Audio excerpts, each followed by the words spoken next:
Hi, welcome back to my garden. And it has been a while. My apologies if you're one of my faithful subscribers, loyal viewers. You will have noticed that it's been more than a week since my last posting, and I should probably tell you why. About 10 days ago, I underwent a small surgical procedure, nothing life-threatening, nothing that hadn't been anticipated. In fact, I've been waiting for it for years, to be quite honest. But all surgery, however mundane, is a serious business, should be taken seriously, and consequently, when the doctors say complete rest, don't do anything, just let the healing take place, well, you need to take that seriously. So I've been lying about doing as little as possible. Now, little as possible opened the door. I sort of viewed it as a physical holiday, and consequently a fantastic time to do a lot of reading. And that is what I've been doing. Since coming back from the surgery, I was released the next day. That was the 4th. Today is, if I've got my calculations right, I tend to lose track of time under these circumstances. Today is the 13th. So in these past 10 days or so, I have read, I suppose, 3.5 books. Very interesting. I'm going to avoid using the word inspiring. I think it's overused. But certainly fantastic food for thought. I kicked off to get into the reading habit with a bit of low-hanging fruit, a book I've been needing to read for a while, called Art and Fear. It's about 100 pages, and 100 pages of what seems to me fairly large writing. It's about the creative process. I say large writing. It's not because I'm struggling with eyesight. I wear glasses.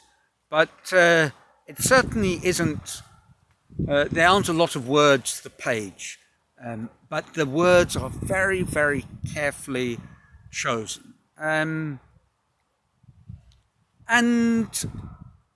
I think from time to time, if you're involved seriously in some sort of creative practice, as well I am, reading something to sort of act as a lens, albeit a comparative sort of lens, to sort of weigh up your own creative practice.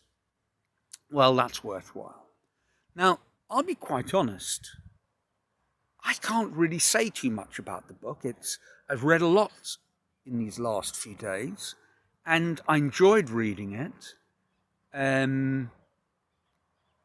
It seemed to have as a theme that it was being written for the person who engages creatively on an almost daily basis. Not written for the once in a century genius, the Mozart or the Picasso. And one of its core messages really is, I guess one could call it creation for creation's sake, that it's about just showing up each day and doing your thing, and not being too worried about external validation or judgment, and heaven forbid, making money, as much as it acknowledges that you need to live. And this was an interesting sort of takeaway, and links in with the book that I'm currently reading. I'll get onto that in a moment. The second book that I read was, or finished reading, if I'm being honest, although I restarted it, I'd from the beginning. It had been so long. And as a loyal viewer of this channel, you will know I've mentioned the book Transcend by Scott Barry Kaufman on many occasions. A book that sort of reframes, in part, also outlines the biographical background of Maslow's hierarchy of needs and a sort of sixth level, which is transcendence. And having now read the whole book, I can say it was magnificent and wholly worth the effort. Again, very hard to condense it into the sort of notorious elevator pitch, a few quick sound bites. And I don't have all the material at my fingertips because I read the book, I think, reasonably thoughtfully. I didn't rush through it, although sometimes I suspect in the long days of recovery, I'd finished a few pages and maybe not all of them were read with the same focus and attention as they should have been. That's fine. Sometimes I reread them, sometimes I didn't. I sort of scanned, made sure that I'd got the gist and moved on. It was a great book, and from my point of view, the biggest personal takeaway is I feel that my life journey actually, might sound a little pretentious, but that's probably the best way of describing it, is very much aligned with the sort of life journey that is suggested and outlined in this book. And once again, there was a sort of anti-commercial, anti-materialistic side to it.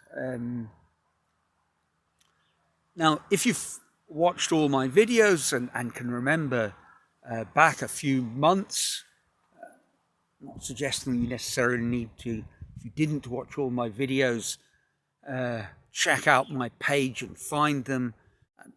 Do so if you feel like it, but not necessary.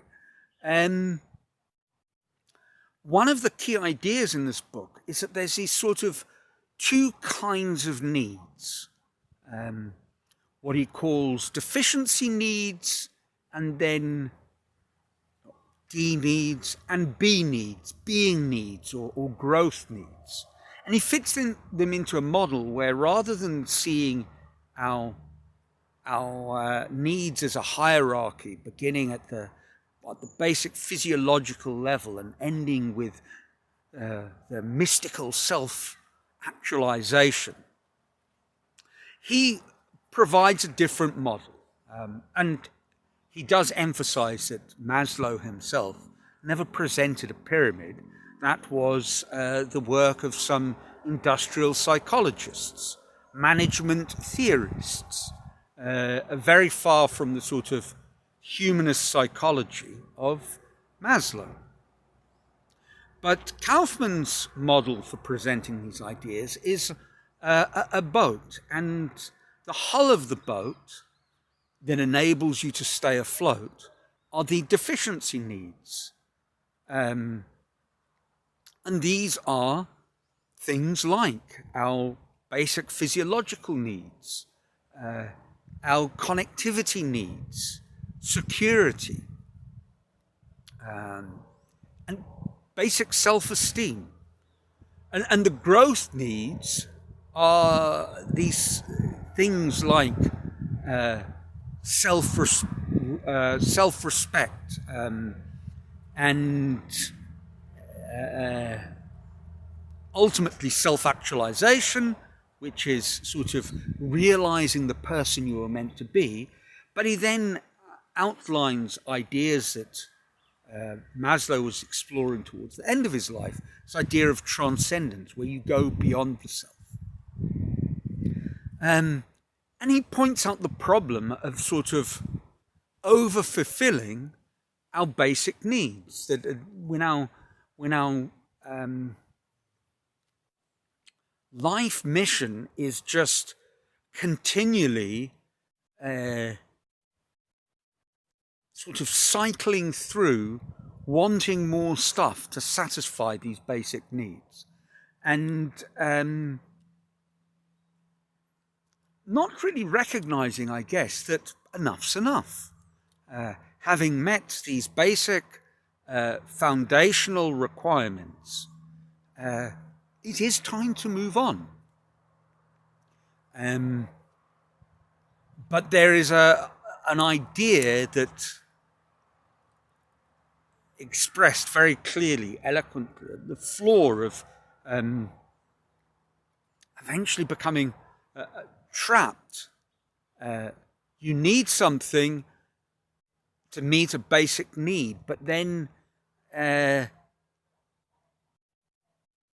getting ever more becomes part of your identity, and you sort of mistake one need for another, or you try and fulfill one need by over-fulfilling in another area.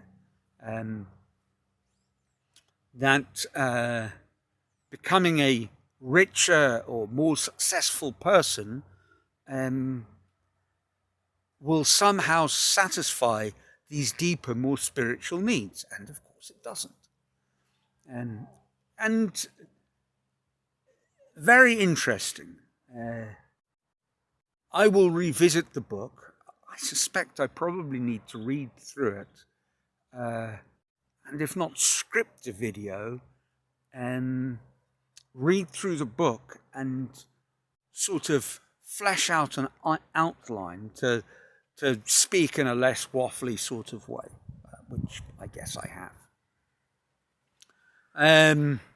My apologies. I'll blame it on recuperation, or the fact that I'm a little fuzzy myself, so perhaps it's no surprise that the videos turn out that way. Post-operational state. Third book I read was William, I think it is, Zinsner's Writing to Learn, which was very, very interesting.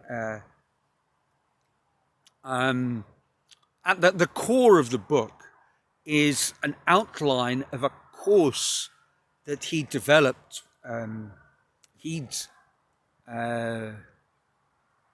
written, he's a long-established writer, an editor in America of great repute, but also a lecturer, and he developed these courses that were essentially the idea, I mean, it was part of other people's program, of learning non-sort of literary areas through writing. Areas as diverse as mathematics, economics, history, sociology, what have you. It's a book I've been meaning to read. Very, very good, very well written. And I'd come across it on a channel that was talking about writing as a learning method. It didn't give a sort of how-to view to this topic. Rather, it gave examples of best practice. Again, something to visit in the weeks to come. Now, currently, I'm engaged with a book called The Gift by Lewis Hyde. The foreword is written by the astonishingly good, I've never read any of her books, but so from my perspective, the astonishingly famous Margaret Atwood, The Handmaid's Tale. It's always on the reading lists of the schools where I taught. And I've listened to talks with Margaret Atwood, and she is a very insightful lady, a deep thinker, not to be underestimated.